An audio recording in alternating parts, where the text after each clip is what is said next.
Welcome back. Fallout over big tech censorship. German Chancellor Angela Merkel, spokesperson, telling the press she finds Twitter's permanent ban of President Trump, quote, problematic. Merkel said that freedom of opinion is a fundamental right. And of course, we agree. This as investor sentiment for the platform has dropped in recent days, leading to a sharp decline in Twitter stock. It is up today, but had a sharp sell-off yesterday. Joining me right now is Constellation Research founder Wang. And Ray, it's great to have you this morning. Thanks very much for joining us. Tell us how you see all of this. You're there on social media. You're hearing new rules from companies like Twitter and Facebook who claim to be the arbiter of truth now. Good morning.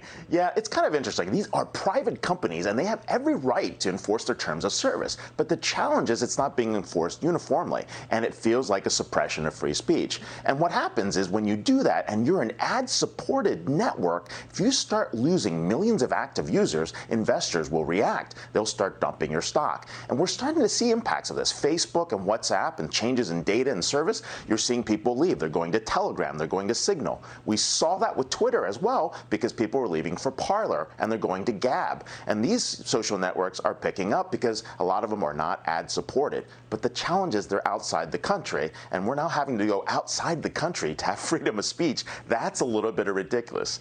So there was a time when companies didn't choose sides. They didn't choose political sides, and we're not seeing that. And I think that's part of the challenge right now. So tell me what you're doing at Constellation Research, Ray, in terms of social media and how you see the industry playing out. You're doing research on many of these companies. We do. We spend a lot of time looking at where the digital giants are going and how their models work. In fact, I'm putting something out in July regarding that. And what we've noticed is that because they're in positions of duopoly, in some cases monopoly power, there's a lot of big decisions on their end. And what that means is we need alternatives, we need opportunities to get in there. And when you think about market access and the ability for companies to be able to succeed in creating alternatives, they're being squashed. So if we see companies go after Telegram and go after Signal next, that's going to be problematic. Yeah, so who's best positioned here, Ray? How do you think that the industry comes back? Do you think that Parler will be successful with this lawsuit against Amazon? Do you think this attack on free speech is going to come back to haunt them? In the long run, I think this is problematic in general.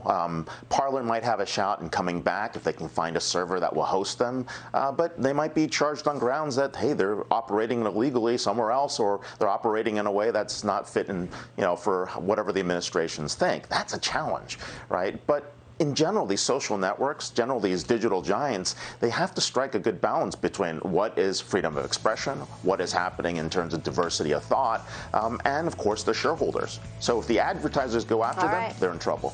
So we will leave it there. I saw that you commented on my tweet, "Where's Jack Ma?" Thank you for that. We're going to continue looking for Jack Ma and hold the CCP accountable. Wang, we'll see you soon, sir. Thank you, sir.